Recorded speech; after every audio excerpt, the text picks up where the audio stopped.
Welcome to Warriors of the World. Today we'll be exploring the life and conquests of Attila the Hun, one of history's most feared warlords. Subscribe now to join our community and support this project. Now, let's begin. The story of Attila begins in the vast grasslands of Central Asia, where nomadic tribes developed a way of life centered around horses, warfare, and conquest. The Huns emerged from this unforgiving landscape sometime in the 4th century, their origins shrouded in mystery and debate among historians. Most scholars believe the Huns were originally from the eastern steppes, possibly related to the Xiongnu people mentioned in Chinese chronicles. By the late 300s, they had established themselves near the Black Sea, poised to reshape European history through their military prowess and fearsome reputation. The Huns were unlike anything the settled Roman world had encountered before. Master horsemen who seemed to live in the saddle, Hunnic warriors could ride for days with minimal rest, shoot arrows with deadly accuracy while at full gallop, and survive on little more than raw meat tenderized beneath their saddles. These skills made them extraordinarily mobile and lethal opponents. Their appearance terrified Romans and Germanic peoples alike. Roman historian Ammianus Marcellinus described them as of terrible appearance, fearsome in their very size, and so savage that they might be thought to be beasts on 2 legs. While exaggerated for effect, such descriptions reflected the cultural shock waves the Huns sent through established European societies. Attila himself was born around the year 400, into the ruling clan of this formidable people. His name might derive from the Gothic word Atta, meaning father, with the diminutive suffix ila, essentially little father, perhaps suggesting his destiny as a leader from an early age. Little is known about Attila's early life, though he appears to have been raised within Hunnic traditions of horsemanship and warfare. Sources indicate he may have spent time as a hostage in Rome during his youth, a common practice to ensure peace treaties were honored. If true, this experience would have given him valuable insights into Roman tactics, strengths, and weaknesses. What we do know is that by the time Attila reached adulthood, the Huns had transformed from scattered bands into an increasingly unified force. Under his uncle Ruga, they had begun extracting substantial tribute from the Eastern Roman Empire. When Ruga died in 434, leadership passed to Attila and his brother Bleda, who ruled as co-kings. This arrangement lasted until 445, when Bleda died under mysterious circumstances. While Roman sources suggest Attila murdered his brother to gain sole control, many modern scholars consider this account potentially biased. Whatever the truth, Attila emerged as the undisputed ruler of the most powerful confederation of nomadic warriors Europe had ever faced. Priscus, a Roman diplomat who met Attila in person, described him as short in stature but with a broad chest and powerful head. He noted Attila's intense gaze and air of supreme confidence. Contrary to Roman expectations of barbarian excess, Priscus observed that while his followers ate and drank from gold and silver plates, Attila himself used only wooden cups and plates, and practiced moderation in eating and drinking. This combination of simple habits and incredible ambition would become a hallmark of Attila's leadership. Within a few years, he would transform the Hunnic Confederation into an empire stretching from the Caspian Sea to the Rhine River, threatening the very existence of Roman civilization in the West. The full might of Attila's war machine first fell upon the Eastern Roman Empire beginning in 441. He launched a series of devastating campaigns that exposed the vulnerability of even the most sophisticated civilization of the age to his brand of mobile warfare. The initial campaign struck the Balkan provinces with shocking ferocity. The Romans had grown complacent behind their system of frontier fortifications, believing these walls would keep the barbarians at bay. Attila proved them catastrophically wrong. According to historian Peter Heather, the Huns systematically targeted these fortifications, demonstrating an unexpected proficiency in siege warfare. How did a nomadic people develop these skills? Evidence suggests that Attila employed Roman engineers who had defected or been captured. Additionally, the Huns recruited infantry from subject Germanic tribes who were more accustomed to such operations. Whatever the methods, the results were devastating. City after city fell to Attila's forces. Nisus, modern Niš, Serbia, was completely destroyed. Serdica, today's Sofia, was reduced to rubble. Even Philippopolis, a major urban center, was captured and its population enslaved or killed. Byzantine chroniclers claimed that 70 cities in the Balkans were devastated during this campaign alone. The Byzantine Emperor Theodosius II found himself in an impossible position. His forces were already stretched thin, defending against Persian pressure in the east and Vandal raids in the Mediterranean. In 443, a decisive battle near the Eutus River ended in a crushing defeat for Roman forces. This defeat forced Theodosius to sign the humiliating Treaty of Anatolius in 444. Its terms were harsh. The Romans agreed to pay 6,000 pounds of gold immediately, plus an annual tribute of 2,100 pounds. Furthermore, they would return all Hun deserters and release Hun prisoners without ransom, while paying ransoms for Romans. Yet even this crushing treaty did not secure peace. By 447, Attila found a pretext to invade again, claiming that the Romans had violated the agreement by harboring Hun fugitives and withholding tribute payments. This second campaign proved even more devastating than the first, with Hunnic forces pushing deeper into imperial territory, threatening Constantinople itself. Though even Attila recognized that the massive Theodosian walls of Constantinople were beyond his capacity to breach, he ravaged the countryside and smaller cities, collecting enormous plunder and tens of thousands of captives who would be marched back to Hunnic territories as slaves. By 449, the Eastern Emperor had no choice but to seek peace once more. The resulting treaty was even more punitive, requiring an immediate payment of 4,000 pounds of gold to cover arrears in tribute, with annual payments increased further. Historian Peter Heather calculates that the gold paid to Attila during this period would have paid for approximately 300,000 infantry soldiers for a year. These eastern campaigns demonstrated Attila at the height of his military genius. He had humbled half the Roman world, extracted enormous wealth, and established himself as perhaps the most feared man alive. By 450, his gaze had turned westward, toward the vulnerable Western Roman Empire. By the year 450, Attila had reached the peak of his power. With the Eastern Roman Empire paying crushing tribute, his dominance over the German tribes unchallenged, and his reputation inspiring terror throughout Europe, he turned his attention to the Western Roman Empire, a political entity already teetering on the edge of collapse. The Western Empire was ruled by Emperor Valentinian III, but real power rested with Flavius Aetius, the supreme military commander. Aetius was uniquely qualified to face the Hunnic threat, having actually lived among the Huns as a hostage in his youth and later employing Hunnic mercenaries in his campaigns. The catalyst for Attila's western invasion came from an unexpected source: Honoria, the emperor's sister.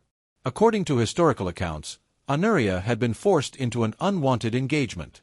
In desperation, she secretly sent a ring to Attila, apparently seeking his assistance. Attila chose to interpret this as a marriage proposal and demanded half the Western Empire as his dowry. When Valentinian refused this outrageous demand, Attila claimed this rejection as a pretext for war. However, modern historians suggest this was merely convenient justification. Attila had likely been planning a Western campaign already, having received intelligence about the empire's weakness. To strengthen his position, Attila attempted to isolate potential enemies through diplomacy.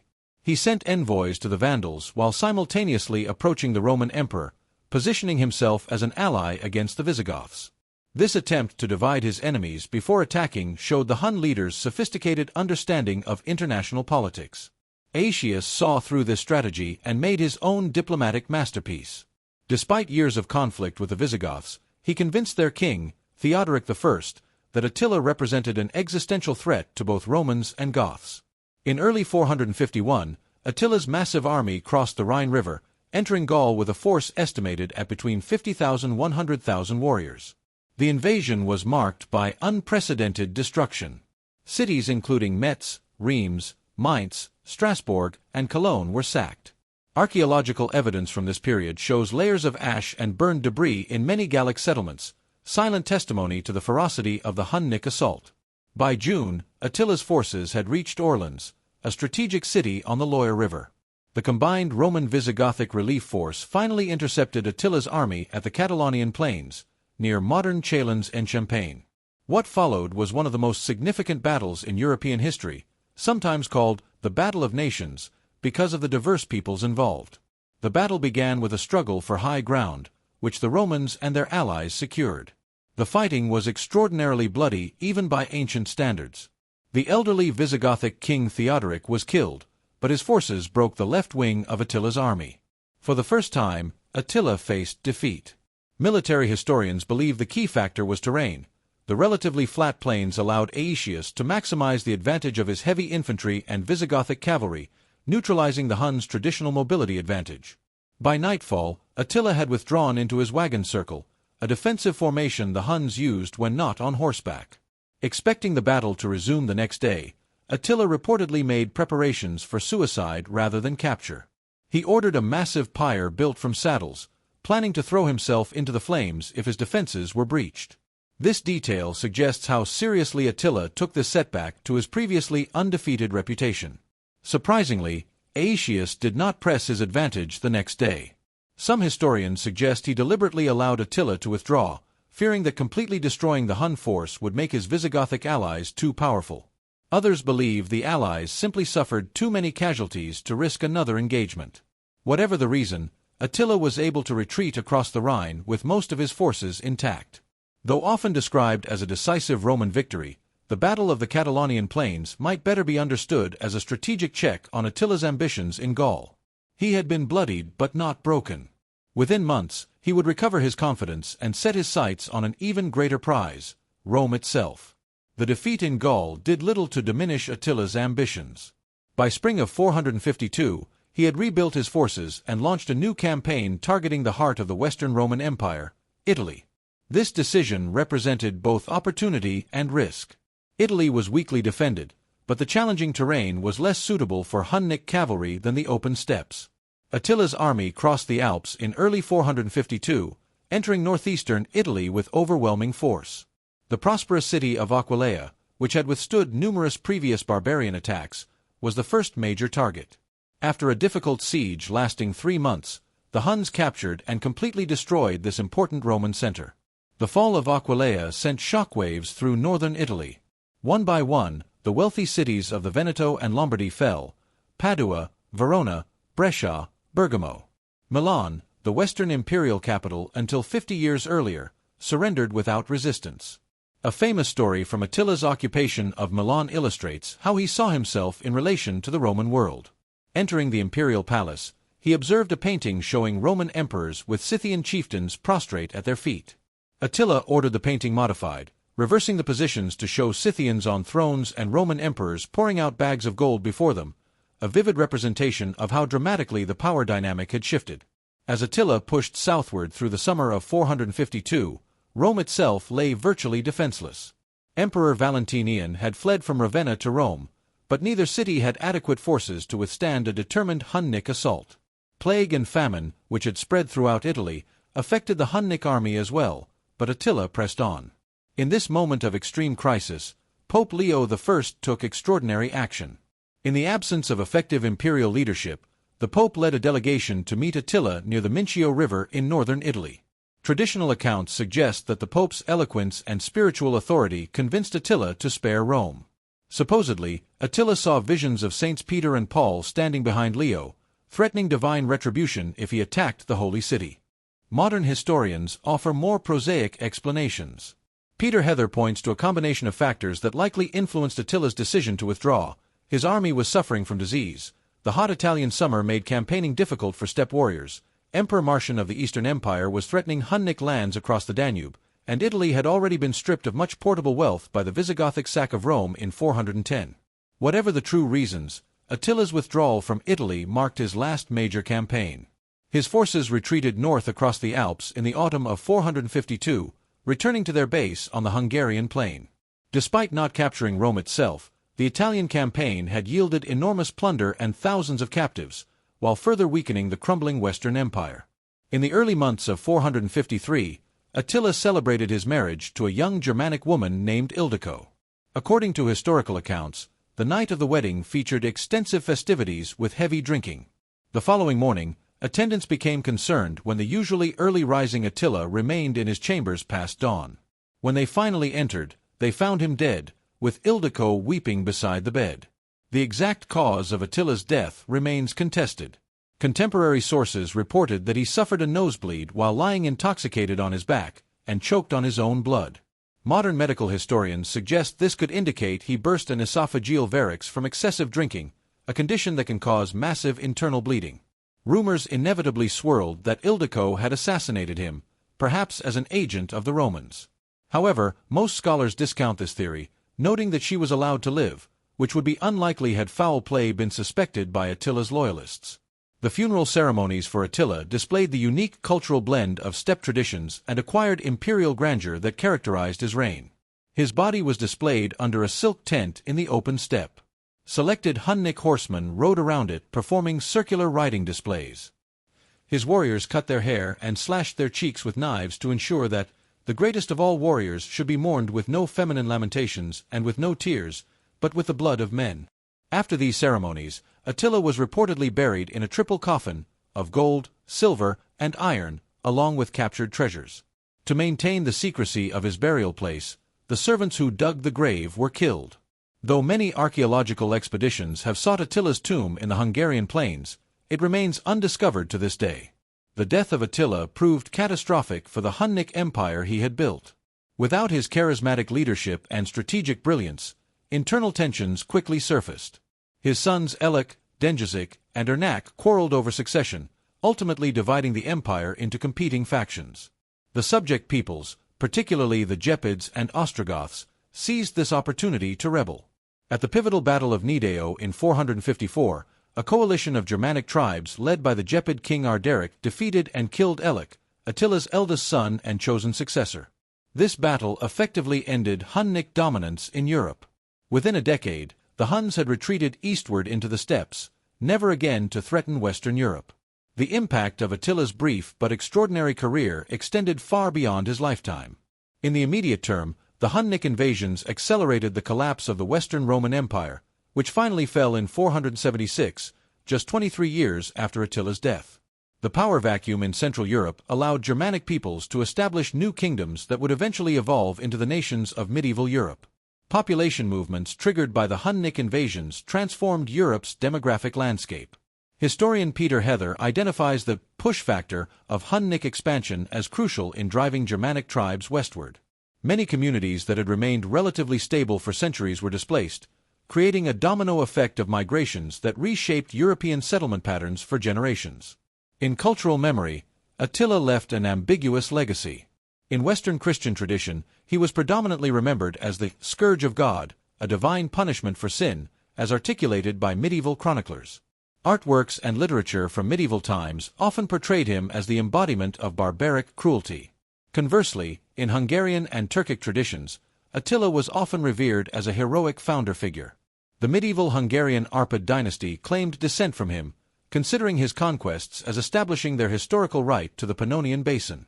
The 19th-century rise of Hungarian nationalism further elevated Attila as a national hero, with Attila becoming a popular Hungarian given name. German tradition preserved his memory in the Nibelungenlied, where he appears as the noble King Etzel. This literary portrayal presents a more nuanced view than the barbarian destroyer of Roman accounts, showing how cultural perspective shapes historical memory. Modern archaeological work continues to refine our understanding of the Huns and their world-changing leader. Finds across Eastern Europe and Western Asia have revealed the material culture of the Hunnic elite, an intriguing blend of steppe traditions and adopted Roman luxury goods. These artifacts tell the story of a people in transition, whose nomadic lifestyle was being transformed by contact with sedentary civilizations. Perhaps Attila's most significant legacy was demonstrating the vulnerability of seemingly impregnable civilizations to determined outsiders with innovative military techniques. His campaigns revealed that even the Roman Empire, with its centuries of accumulated knowledge and vast resources, could be brought to its knees by adaptive adversaries who refused to fight according to established rules. The story of Attila reminds us that history is often shaped by exceptional individuals who emerge from unexpected places. From the steppes of Central Asia to the gates of Rome, this extraordinary leader built an empire through a combination of military genius, political acumen, and sheer force of will. Though his empire did not outlive him, the world he left behind was forever changed by his passage. Subscribe now, become a member, turn on notifications, share this video with your friends, and leave a comment so we can compare our knowledge and sources. Thank you for following our channel. Until our next strategic journey, here at Warriors of the World.